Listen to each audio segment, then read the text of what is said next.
Hey, what's up, guys? Welcome back to Virtuosity. Today I'm going to be teaching y'all how to make a generic song. Not really generic, but like a blanket, a blanket thing, a blanket kind of formula for making a song on any genre.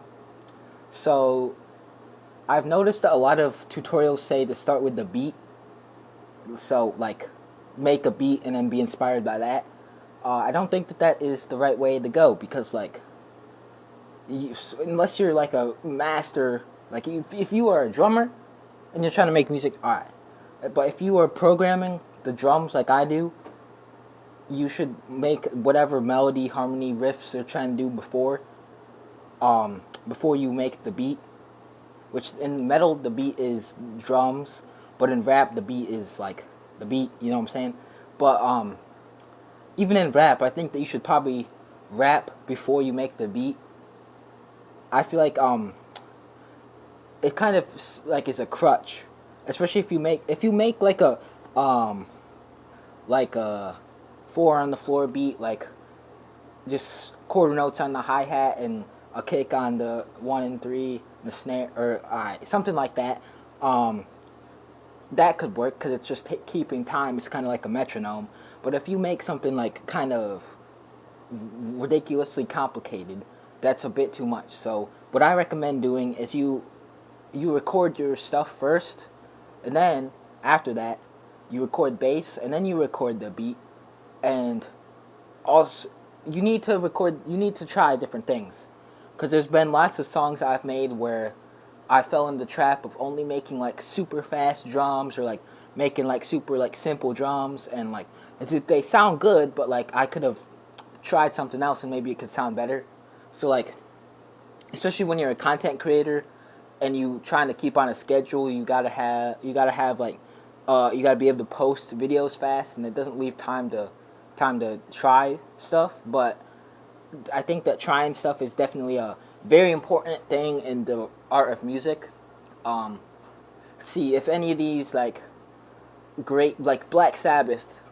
I don't know if this is true or not, but the like I'm gonna have to put it on the screen what song I'm talking about. But there's a song I'm talking about. It's like dun, dun, dun. You know that song? Probably not, but I'll put it on the screen. Apparently they were gonna do something more like dun, dun, dun, which is kind of more like less kind of heavy, or less, not very heavy, but it's less dark. And they decided to change it from the fifth to the flat 5, so the devil's interval. And that's what people argue started metal. So that was a big risk. And speaking of the devil's interval, people used to get hanged back in the 13th century, like stuff, because they played that in the church. But I also think that you need to probably sing out, like if you can sing what you're playing, like what I just did, like that. You don't have to be able to be the best vocalist, but you don't even have to be a good one. Like I would say that I'm not good, but perhaps maybe not. But if you can sing something and internalize it there, one, it'll be a lot easier to play the riff because you got it up here and you gotta have it in your hands. But it'll sound more natural, because if you can sing something like da da da da da da da da da da da da da da, see, like that, it's got like a human element to it. But if everything that you play is like it's a certain type of music, death metal, that all sounds very similar. It's all got that blast beat feel. It's all got the ridiculously like fast stuff. You can't sing that fast. Like you got to do it like brrr, like you can't do that. So if you want a song that everyone can appreciate, it's got to be natural. So try singing out the stuff you got going on before you record it. Also, what you got to do is you got to find out how to mix stuff, because there's been a lot of songs I've made that were like pretty good in my eyes, but I can't really hear the guitar. Like it's all just drums and it's all just bass. You got to be able to mix it. So what I do is, I don't really have a specific method for this. It's kind of, I'm not a mixing or a sound engineer or whatever they call it. It's kind of more of a guess and check for me. But when it comes to like how you set up the song, I usually use I usually use these two guitars right here.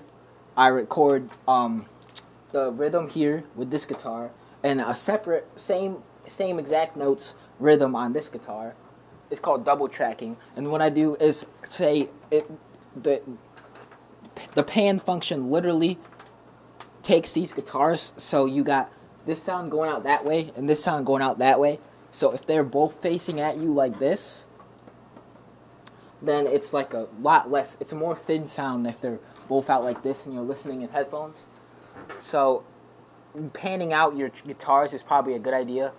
And then you gotta like make sure that you got the volumes like balanced out, because if this guitar is very loud and this guitar is not as loud, it's gonna get rid of the panning effect.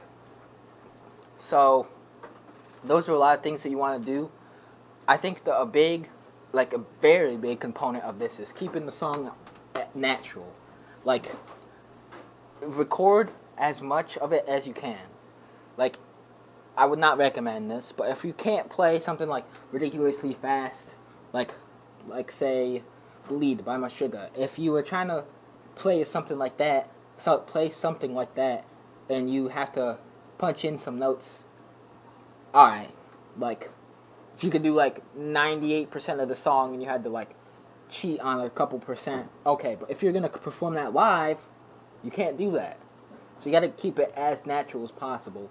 And the problem is, all these like digital audio workspaces, they let you just cut and paste everything.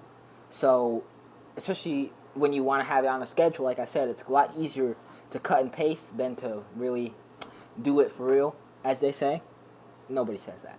But yeah, so that's how you guys make music. This is a kind of rambling video, but I want to try and do some more long-form content, and hope y'all. This is not a very methodical way to make music. It's a way to get what you have in your head onto paper, and how to make what you got on paper sound good. So make sure you guys leave a like and subscribe for more amazing content. See y'all later. Bye.